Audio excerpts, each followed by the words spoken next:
Se Vjosa Osmani konsiderohet si një ndër politikanët me aftësitë më të mëdha diplomatike në vend.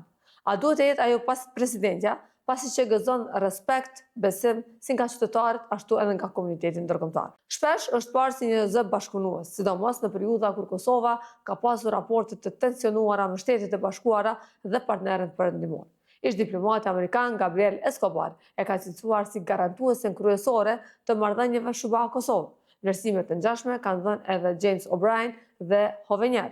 Ajo ka ndërtuar marrëdhënie të forta edhe me udhëheqjen amerikane, u ftua si e vetmja nga rajoni si themeluese e Bordit të Paqes, duke dëshmuar peshën e saj në arenën ndërkombëtare. Raportet e mira ka edhe me NATO-n. Sekretari i përgjithshëm Mark Rutte ka folur shpesh me vlerësim për rolin e saj.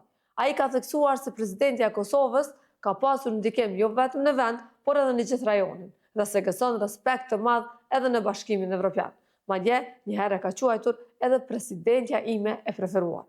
Vjosa Osmani ka zhvilluar marrëdhënie të mira edhe me Turqinë, e cila ka ndihmuar Kosovën në sigurimin e njohjeve ndërkombëtare nga Siria dhe Sudani i Jugut. Ajo ka krijuar kontakte edhe me princin saudit, duke forcuar profilin e saj si një udhëheqëse me vizion dhe me rrjet të gjerë ndërkombëtar. Edhe Mbretëria e Bashkuar e vlerëson lart rolin e saj.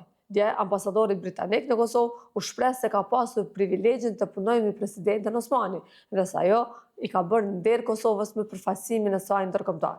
Sipas tij, Osmani është një nga arsyet pse marrëdhëniet mes Kosovës dhe Mbretërisë së Bashkuar mbeten të forta. Komentoni edhe ju, a mendoni se Vjosa Osmani duhet të jetë presidentja e ardhshme e Kosovës? Dhe mos harroni të na bëni follow.